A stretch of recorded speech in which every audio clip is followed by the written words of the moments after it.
today Security and Management Services (SMS) is a world-class company, acknowledged actually by the world, that the best company in the developing world.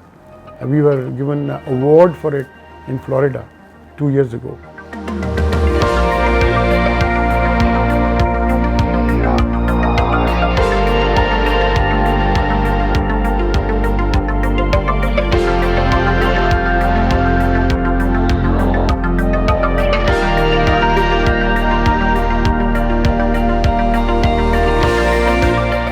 I always wanted to write, but I went to the army, and you have very limited areas to write about. And it was not only until I came into the business field that I saw something, but it was purely by accident. And in fact, the president of the Council of Pakistan Newspaper Editors presently is Mr. Arif Nizami. So when he was starting The Nation as a newspaper, by waqt, the English, the things that were, he rang me up and said, I know I don't have writers, and I need, in the beginning, I need to fill my editorial pages, and I like you to write upon. At that point of time, if you remember, Turkey, I was into counter trade and barter, but Turkey was actually buying F-16s from the States, and because it could not pay for F-16s fully, part of the F-16 was being paid for by tomatoes from Turkey. I wrote a series of 12 articles. The first one I called Mangoes for F-16s. I said, they have tomatoes, we have mangoes, right? So let's do the mangoes. So I wrote these 12 articles on barter, and he put me on the editorial page. Thereafter, when I was about to give those 12 articles up, he said, do you really want to get off the editorial page? And I was hooked. And then of course it became a discipline, and became a discipline because I did want to write about accountability. I was really concerned about what things were going on in the country. I wanted to write on defense affairs, military affairs. I wanted to write on other issues, social issues. And I needed to get something out of my system. I think the biggest compliment was given to me by Mr. Klaus Schwab of the World Economic Forum.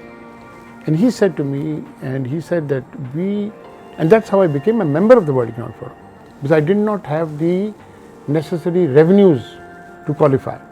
But he says that we have researched, and you are the only businessman of any note in the world who writes a weekly column and has this thing. So he then made me, especially he broke the rules to make me a member in 1994. So I got my commercial pilot license, went back to flying as an instructor and a spray, aerial spray, which is a difficult thing to do. But I had to earn money to feed my family. But during that time, in 2-3 years, I had developed to such an extent that the company that was there made me an operations manager and put me in Karachi. My immediate boss, he started getting jealous of me, because everybody used to say that what a wonderful job done. So one day I found when I came back, my desk has been shifted away to a far corner, and that day I decided I will never work for anybody else in my life. So I packed my documents. As I was walking out, my clerk who was there, and he said, "Sir, where are you going? What are you doing?" So I said, "I'm not going to work for anybody else, and I'm going to do my own business, whatever it is." He says, "I'm going with you." And this was 1977. And that gentleman, he's still with me 32 years later, right? And he's a director in all the companies. I started business, and when I actually walked into that office to learn the business, I knew nothing about the business. I thought letter of credit, LC, was a girl. That was my knowledge about business. But the point is, you learn. What happens is that the life's knocks gives you enough incentive when you find that your children may go hungry, your family is in the threat, and you learn pretty fast. So when I left the army, and when I started doing well in business, a little bit, people started, this was about 10 years after 1970, 10 people started coming to me for jobs. And my garage was full of people of jobs, and I used to ring up the PIA or ring up so and so, please give a job to a person, you know, as a security guard and all that. And one day I said, why shouldn't I start my own company? You know, if I have to go into other people, I have to start my own company. So I thought about it, and they were at that point of time, I was doing something in IT, and in fact, one of the first companies in IT that came, Pathfinder Computers Limited, and you know, we had the first actually training institution countrywide called CompuTrain. In 1984, we were also mentioned in the Asian Yearbook, and then I started this service company. There were a lot of opportunities for us to go to Afghanistan, to Iraq, to the Middle East, and we thought about it, but we said no, we concentrate on Pakistan. And what I concentrated upon was just to make this super company so that my guards would get a better salary. I was very lucky. I did that thing, and you know, I've got some contracts now for 32 years. 32 years, you know, one after the other, and very good contracts. And some contracts which, to give you an idea, allow me to be paid in dollars, right? There's possibly no other company in Pakistan which is paid in US dollars. The greatest satisfaction to me is that I was privileged to serve with the finest people, men in the world, the Pakistan Army. And there I came to know the quality of people, the loyalty, the dedication, the hard work, the sacrifice.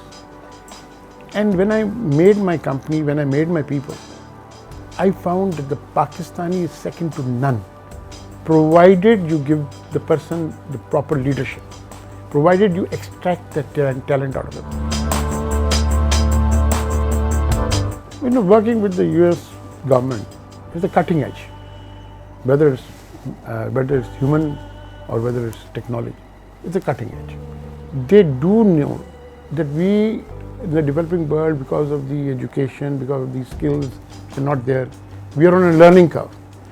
So that tolerance of theirs and acceptance of our part, you know, here I found in our part of the world, not in Pakistan alone, there's an attitude of defensive.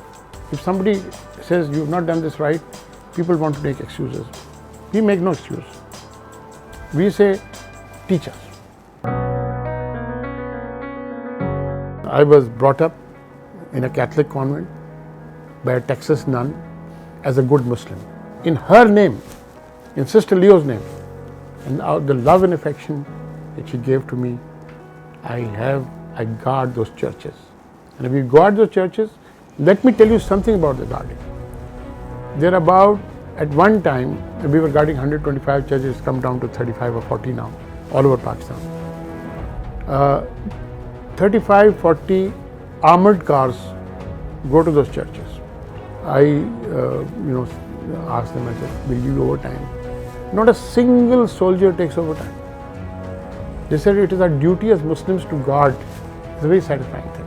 And with the result, a friend of mine called Sehgal, one of the greatest security specialists in the world, and he's writing a book about protecting houses of worship, and he's mentioned us in his introduction that I could only do so because of Pathfinder, the thing, etc. He's printing it worldwide, but we're going to print the booklet tailored for our mosques and things like that, and even churches also, but it's more or less simple. But it's very satisfying. Without question, we have been underrepresented in the world economy. I think part of the problem is our business community has not really learned into investment into such things. Part of India's great leap forward as far as IT is concerned is because of the World Economic Forum. I've seen companies literally grow. Infosys, Azim Premji, they've really gone up in front of my very eyes in the World Economic Forum. You know, Microsoft, Oracle, etc. They used to interact with them there. They used to know them first name basis. Pakistanis, 5 people, 6 people, nobody knew them. So I took a risk in 2003, about 9 years later, and I started having this Pakistan breakfast there. It cost a lot of money, right? And you know, even my family was averse to it in the beginning. I said no. We are not entertaining here so much, we are not advertising here so much. So let's pool all our resources, what we would do here, and let's do this. The next 15 years, crucial for us. Let me tell you unequivocally, on record, we will be the strongest country in the region in a decade. We will be. There's no question about it. We have the manpower, we have the resources, we have the talent, we have everything going for us except leadership. Now we have a good leadership. I should not be saying this, I'm not a member of PTI. We have a tremendous leader in Imran Khan because of one reason, that he's honest. You don't want a social revolution to come around in Pakistan. It could happen. You think, what is the story of Libya today? Tunisia just escaped, Egypt just escaped. What has happened in Syria, Iraq, other places? Can you imagine if something like that happened in Pakistan? You cannot afford it. So the point is very simple. Hold the people accountable, punish them for it. You've got to enforce the law. And you've got to enforce the law without fear or favor, or without being selective about it. You've got to enforce the law across the board, right? Then you will see this country go where it is destined to go.